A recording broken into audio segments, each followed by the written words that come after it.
Hi everyone, Anthony Fantano here, the internet's busiest music nerd. And it's time for yet another vinyl video, guys. Actually gonna put my timer on here. 10 dang minutes of talking about my records. We're sort of going through this alphabetical order. We're getting there, this much left and a little bit down here, just a little bit. See this little bit? That's all that's left. That's all it's left. We're gonna slam through this, y'all. All right, let's go. We last left off with Sun. Well, we passed by Sun, and we're actually going into the band Superheavy right now, which is kind of a musical supergroup featuring Dave Stewart of the Eurythmics, Joss Stone, pop and R&B singer, and Mick Jagger. I interviewed them, also Damian Marley, A.R. Rahman. I interviewed them last year as a part of a YouTube thing, and they gave me this record, gave me this copy of their album that came out last year. You know, a lot of mixed reviews on the LP, and I wasn't a fan of every single song on it, but still, interesting little memento that I most likely will not let go of. You know, just because it was part of an experience, really. All right, let's see. Next, Swan Lake. You know, not a favorite record of theirs for a lot of people, but definitely a record I think is really good. Kind of all over the place because you do have three different singer-songwriters on this record kind of doing their thing and kind of converging. And easily one of the ugliest record covers on the face of the planet. But some fantastic songs from James Mercer, Dan Behar, and Spencer Krug. Especially Paper Lace, which is one of my favorite songs that Spencer has ever written. And what else on here? Heart Swarm is fantastic as well. There's this one point in that track where Dan Behar is like, you know, oh, in Paris, springtime in Paris for that piece of shit. Like, it just makes me laugh my ass off every time I think of it. But still, I love the song wholeheartedly. All right, this is easily one of the strangest records that I own and have run across, and an album that I totally bought years ago simply for its record cover. The band's name is This Robot Kills. I have not really found any other note of their existence other than this record. And there's a man with a seersucker jacket, a bad tie, aviator glasses, a turban, some kind of neckerchief, and a Hawaiian shirt with a cowboy hat and a beard, weird, gigantic-eyed unicorns, and another man with a cape, unicorn, papier-mâché head, and some kind of a burgundy suit. And the album title is The Over-the-Phone Lie Detector Test. With Jesus Christ live, or live with Jesus Christ. And it's really an assembly of songs that range from like punk rock to noise rock to like weird electronic pop post-punk pieces. It's strange, and you know, the liner notes come in here, just photocopied liner notes. And this is the thickest record I think I've come across. This is a 220 gram record, not just a 180 gram, but a 220 gram record. There's actually a note of it here on the liner notes saying something like, yes, 220 gram vinyl, kill a man with it. And it says that you should sell it here for $8, although I think I might have paid a little bit more than that. But still, a very strange album. I mean, I'm not gonna necessarily call it the most experimental music on the planet, but it is a weird kind of freaky rock punk electronic record. This Robot Kills. If any of y'all are watching from the band, good job on that record. I mean, you know, I've owned and sold and given away a lot of vinyl, and that is one record that has stayed with me. Next, Thundercat, the golden age of apocalypse and jazz fusion here that is especially influenced by some of the smoother 80s variations of this music. I've reviewed this record, gave it a very positive review. It came out on Brainfeeder Records. And I even saw Thundercat live over at South by Southwest this past year, and he was fantastic. Great live. Nice thick pressing, too. While the packaging isn't totally, you know, glitzed out, Brainfeeder did a good job on getting this record together. You know, getting a nice package together.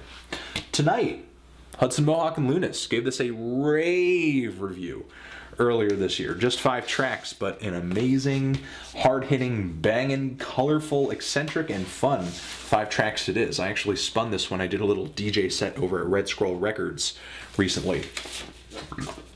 Again, pretty simplistic packaging, but it works. Thank you, Warped Records, for putting that out. Torche. I got a little CD of Neanderthal in there, like a promo sleeve CD.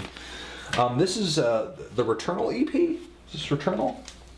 In Return, not In Returnal. I'm thinking of something else. But In Return EP. This is definitely my favorite thing the band has ever done. The Florida sludge metal, sludge pop band. I like this little CD that they threw in there. Let me try to get it out. It's a little 10-inch disc, but a little bit larger. Got artwork there featuring the members of the band at the time, and this is easily the heaviest thing the band had done, and I just love the packaging for this. Oh, and I believe this is actually colored orange, green, orange, yellowy orange, and man, some of the riffs on this thing, heavy. Really dig what they did with the packaging on this. And sometimes I even actually see this at some record stores, for used, for a pretty good price. If you see that, and you're into heavy stuff, you're into some riffs, pick that up. Toxic Holocaust, Conjure, and Command gave this a pretty positive review last year. Nice, grimy thrash record with some very subtle black metal influences. Actually, a yellow splatter vinyl, I believe, came out on Relapse. Very nice. Some of you may remember this from my review. Oh my god, it just won't go in the sleeve. It just won't go in the sleeve. There it is. There it is. Just perseverance, diligence, gets it in there. Just don't give up. Just have a goal, envision it, just make it happen. The Undertones. This is actually a record I remember I bought used online, which is something I rarely do, but I really enjoy this record. I just wanted to own it. And this is actually a promotional copy, not for sale. I believe it's a radio copy of their debut album on Sire. Includes such hits as Teenage Kicks and no, is this one? I gotta get a Teenage. Yeah. Family Entertainment, Girls Don't Like It, Male Model. Here Comes the Summer. So yeah, enjoyable record. Nice, the Undertones are a band that had some great songs, but they didn't get really popular. I personally think because when it came to punk bands, they weren't really the punkest of the punk. They were more a power pop band. And the thing is, a lot of those groups that kind of sat on the fence and weren't quite so punk, weren't so much to that extreme, but still wrote good songs, didn't quite get as famous in retrospect, in the larger scheme of things, because they weren't exactly fitting in with the shtick. They didn't exactly define the style. They kind of toyed with it a little bit, and weren't exactly like, punk pioneers or punk godfathers or anything like that. They just wrote good pop rock songs with a little bit of a punk veneer, a little bit of that energy. Uzbecks, actually another punk group from Israel, I believe. Shouts out to Israel right now. I wish you the best. I just wish that whole situation wasn't as dicey as it currently is. Palestinians as well. Everybody be safe. But Uzbecks, side A. The band actually, I believe, sent me this vinyl after I had, they sent me their SoundCloud. I actually liked what I was hearing. It came out the year before they actually sent it to me, which partially, kept me from reviewing it. But I bought a copy for myself. I actually bought a copy for intern Chris at the time too, and definitely check these guys out. Uzbecks, very rockin'. The energy. Vangelis, the original soundtrack to Chariots of Fire. I actually found this at a flea market for $2.